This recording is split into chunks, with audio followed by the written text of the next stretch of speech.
بسم اللہ الرحمن الرحیم۔ حضرت عمرو بن عاص رضی اللہ تعالی عنہ کا نجاشی کے ساتھ دلچسپ مکالمہ کیا تھا اور انہوں نے نجاشی سے کیا مطالبہ کیا کہ جس سے وہ بھڑک اٹھا۔ اس واقعے کی تفصیل خود عمرو بن عاص رضی اللہ تعالی عنہ بیان کرتے ہیں کہ جب ہم غزوہ خندق سے واپس مکہ مکرمہ آئے تو میں نے قریش کے چند لوگوں کو اکٹھا کیا جو میری رائے کو اہمیت دیتے تھے۔ میں ان سے گویا ہوا کہ تمہیں اچھی طرح معلوم ہے محمد صلی اللہ علیہ وسلم کا دین روز بروز ترقی کر رہا ہے۔ اب ہمارے لیے اس کا مقابلہ کرنا اگرچہ ناممکن نہیں لیکن مشکل ضرور ہے۔ اس کے لیے اگر محمد صلی اللہ علیہ وسلم کے دین کو جڑ سے ختم کرنا ہے تو ہمیں کوئی مؤثر قدم اٹھانا پڑے گا۔ اس میں جتنی بھی تاخیر کریں گے اسی قدر نقصانات کا سامنا کرنا پڑے گا، کیونکہ پہلے تو محمد صلی اللہ علیہ وسلم اکیلا ہی اسلام کا کلمہ بلند کرتا تھا اور اب اس کلمے کے ماننے والوں کی تعداد ہزاروں میں ہے۔ اگر اسے نہ روکا گیا تو پھر اس دین کا ڈھنکا آفاق عالم میں بجنے لگے گا۔ اگر تم میرے پاس جمع ہوئے ہو تو میں تمہیں ایک تجویز دینا چاہتا ہوں، ہو سکتا ہے تمہیں وہ تجویز پسند آئے اور تم میری مدد کر سکو۔ لوگوں نے پوچھا وہ تجویز کیا ہے؟ آپ گویا ہوئے کہ ہم نجاشی کے پاس چلیں اور اس سے مدد کا مطالبہ کریں۔ آپ پھر فرمانے لگے، میرے پاس کچھ چیزیں لاؤ جنہیں ہم نجاشی کے دربار میں بطور ہدیہ پیش کر سکیں تاکہ وہ خوش ہو جائے اور ہماری تکریم کرے، اور اس کے لیے سب سے اچھی چیز چمڑا ہے۔ فرماتے کہ ہم نے نجاشی کو ہدیہ دینے کے لیے بہت سارا چمڑا اکٹھا کیا اور حبشہ جا پہنچے۔ ابھی ہم نجاشی کے دربار کی طرف جا ہی رہے تھے کہ رسول اکرم صلی اللہ علیہ وسلم کے قاصد عمرو بن امیہ زمری ہمیں نظر آئے، جنہیں آپ صلی اللہ علیہ وسلم نے جعفر بن ابی طالب اور دیگر مہاجرین صحابہ کے بارے میں کچھ کہہ کر نجاشی کی خدمت میں بھیجا تھا۔ عمرو بن امیہ نجاشی کے دربار میں حاضر ہوئے اور جو کچھ کہنا تھا کہہ کر باہر نکل گئے۔ عمرو بن عاص کہتے ہیں، میں نے اپنے ساتھیوں سے کہا کہ یہ عمرو بن امیہ ہے۔ میں نجاشی کی خدمت میں پہنچ کر اس سے کہتا ہوں کہ تم اس آدمی کو میرے حوالے کر دو جو اپنے باپ دادا کا دین چھوڑ کر بد دین ہو گیا ہے، تاکہ میں اسے قتل کر سکوں، تو اس سے قریش بھی خوش ہوں گے۔ میں اپنے ساتھیوں سے یہ کہہ کر نجاشی کے دربار میں گیا۔ دربار میں داخل ہوتے ہی معمول کے مطابق میں سجدے میں گر گیا۔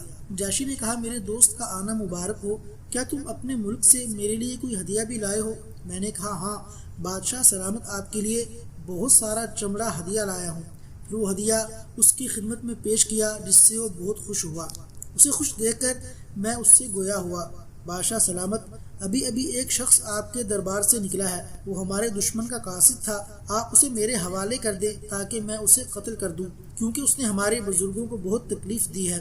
یہ سننا تھا کہ نجاشی غصے سے بھڑک اٹھا اور ایک زوردار تماچا اپنی ہی ناک پہ دے مارا۔ کہتے ہیں کہ میں کاش کہ میرے لیے زمین پھٹ جاتی اور میں اس کے خوف سے زمین میں چھپ جاتا۔ میں نے کہا، بادشاہ سلامت، اللہ کی قسم اگر مجھے گمان بھی ہوتا کہ آپ کو میری یہ بات ناگوار لگے گی تو میں ہرگز آپ سے یہ نہ کہتا۔ پھر نجاشی گویا ہوا، کیا تم مجھ سے اس شخص کے قاصد کو قتل کرنے کے لیے طلب کر رہے ہو جس کے پاس وہی ناموس اکبر آتا ہے جو حضرت موسیٰ علیہ السلام کے پاس آیا کرتا تھا؟ میں نے کہا، بادشاہ سلامت، کیا یہ محمد صلی اللہ علیہ وسلم واقعی حضرت موسیٰ علیہ السلام کی طرح نبی ہیں؟ نجاشی بولا، اے عمر، تیری بربادی ہو، میری بات مانو، محمد صلی اللہ علیہ وسلم کی پیروی کر لو، کیونکہ اللہ کی قسم وہ نبی برحق ہیں اور مخالفین پر ان کو ضرور غلبہ حاصل ہوگا، جس طرح حضرت موسیٰ علیہ السلام فرعون اور اس کے لاؤ لشکر پر غالب آئے تھے۔ میں نے عرض کیا، پھر آپ محمد صلی اللہ علیہ وسلم کی جانب سے مجھ سے اسلام پر بیعت لے سکتے ہیں؟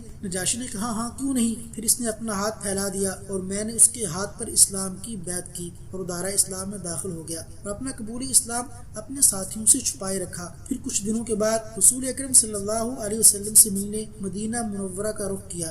ابھی نکل ہی رہا تھا کہ مجھے خالد بن ولید اور عثمان بن طلحہ نظر آئے۔ میں نے ان سے پوچھا، کہاں کا ارادہ ہے؟ تو حضرت خالد بن ولید رضی اللہ تعالیٰ عنہ نے جواب دیا، اللہ کی قسم محمد صلی اللہ علیہ وسلم کا دین مستحکم ہو گیا ہے اور وہ نبی برحق ہیں، اللہ کی قسم میں اسلام قبول کرنے کے لیے نکلا ہوں۔ تو میں نے کہا، اللہ کی قسم میرے جانے کا مقصد بھی اسلام قبول کرنا ہے۔